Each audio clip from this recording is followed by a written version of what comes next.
జై శ్రీకృష్ణ 44వ శ్లోకం. భోగైశ్వర్య ప్రసక్తానాం తయాపహృతచేతసాం వ్యవసాయాత్మికా బుద్ధి సమాధౌ న విధీయతే. భోగైశ్వర్య ప్రసక్తానాం తయాపహృతచేతసాం. ఆ విధంగా విరగబూసిన పూల మొక్కల వంటి వాక్ప్రవాహం చేత దోచుకోబడిన చిత్తం కలవారును, సుఖభోగాల మీద ఐశ్వర్యాల మీద అత్యాసక్తి కలవారును అయిన వారి యొక్క వ్యవసాయాత్మిక బుద్ధి సమాధౌన విధీయతే. మనస్సునందు వెనుక చెప్పిన నిశ్చయాత్మకమైన ఆలోచన నిలబడదు. అంటే ఓ అర్జున, పండితుల అందమైన ఉపన్యాసాలకు చాలామంది బోల్తా పడుతూ ఉంటారు. ఎందుకంటే సామాన్యంగా జనులకు భోగాల మీద ఐశ్వర్యం మీద మాత్రమే అధికంగా ఆసక్తి ఉంటూ ఉంటుంది.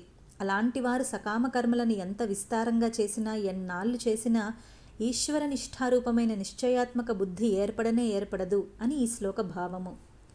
వేదంలో జ్ఞాన ప్రతిపాదకమైన భాగం సంగ్రహంగా ఉంది, కర్మ ప్రతిపాదకమైన భాగం విస్తారంగా ఉంది.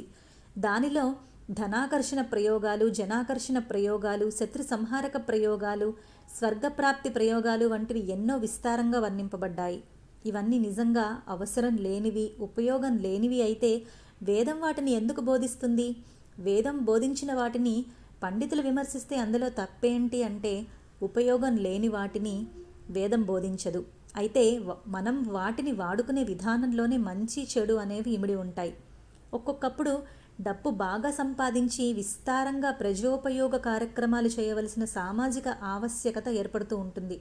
అటువంటప్పుడు సమర్థులైన వారు ధనాకర్షణ ప్రయోజనాలను ఆచరించి వచ్చిన ధనం మొత్తాన్ని పరోపకారం కోసం వినియోగించవలసి ఉంటుంది. అలాంటి వారి కోసమే వేదం ధనాకర్షణ ప్రయోగాలను ఉపదేశిస్తోంది.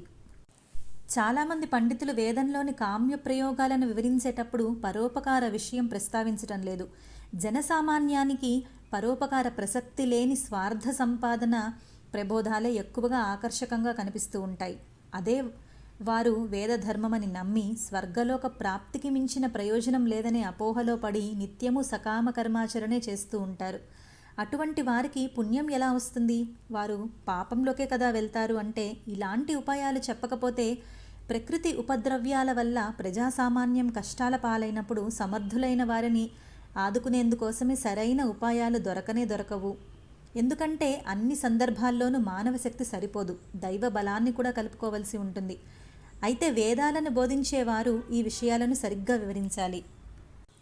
బోధించేవారే స్వార్థపరులై తన వాక్ప్రవాహంతో శ్రోతలను సమ్మోహనపరుస్తూ ఉంటే సామాన్య జనులకు పరోపకార బుద్ధి ఏర్పడుతుందా? నిస్వార్థ బుద్ధి అలవడుతుందా? కనీసం నిష్కామత్వం అనే ఆలోచనైనా వస్తుందా? అది రాకపోతే స్వామి చెప్పిన ఈశ్వర నిష్ఠారూపమైన నిశ్చయాత్మక బుద్ధి కలుగుతుందా, నిలబడుతుందా? అంటే వేదమాత బోధలలో తప్పు లేదు.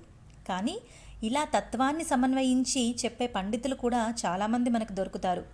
మనలో నిజమైన తపన ఉంటే ప్రతి యుగంలోనూ ప్రతి చోట దొరుకుతారట. శ్రీమద్ భాగవతంలో 4వ స్కందంలో ప్రాచీన బర్హి అనే మహారాజు కథ ఉంది. ఆ మహారాజు స్వర్గకాంక్షతో కొన్ని వందల యజ్ఞాలు చేస్తూనే ఉన్నాడు.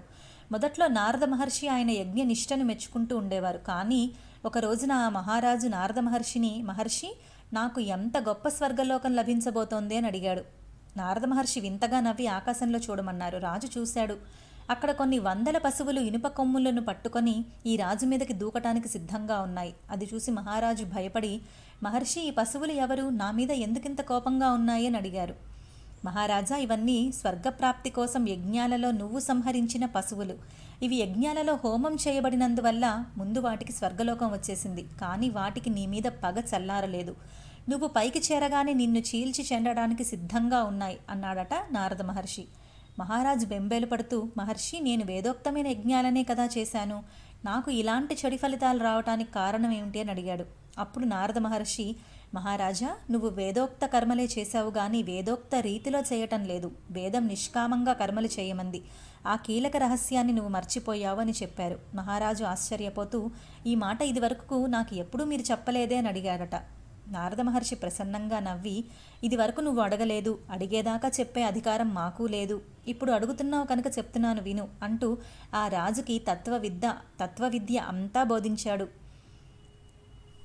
కాబట్టే తత్వాన్ని బోధించగల గురువులు పక్కనే ఉన్నా నువ్వు అడిగేదాకా వారు చెప్పరు. అందుకని స్వామి కూడా ఈ 3 శ్లోకాలలో మోహపరవశులై సకామ కర్మలను బోధించే గురువులను, వారిని అనుసరించే తక్కువ శిష్యులను కూడా మందలిస్తూ ఉన్నారు. స్వామి ఒక పక్కన మందలిస్తూనే ఇంకో పక్క సమాధౌన విధీయతే అని చెప్పారు. అంటే సాధకుడైన వాడు ఏ సత్కర్మ చేస్తున్నా ఈ సత్కర్మ వల్ల నా మనస్సులో ఈశ్వర నిష్ఠ పెరుగుతోందా లేదా అని తనకు తానే పరిశీలించుకోవాలి. దాన్ని బట్టి తన సత్కర్మలను కొనసాగించుకోవాలి. ఇదే స్వామి మనకు ఉపదేశిస్తున్న కర్మాచరణ కీలకం. చేసే పని ఎంత ముఖ్యమో దాని వెనకాల గల ఉద్దేశం కూడా అంతే ముఖ్యం. సదుద్దేశంతో చేసిన శాస్త్రం తనకు విధించిన పనులను మాత్రమే చేయాలి. ఏ సత్కర్మలు చేస్తున్నా తన మనస్సులో పరోపకార చింత, దానితో పాటు భగవద్భక్తి సుస్థిరంగా ఉన్నాయో లేదో నిరంతరం తనకు తనే పరిశీలించుకుంటూ ఉండాలి. ఇదే స్వామి మనకు చెప్పే బోధ. జై శ్రీకృష్ణ. జై శ్రీకృష్ణ. 44వ శ్లోకం.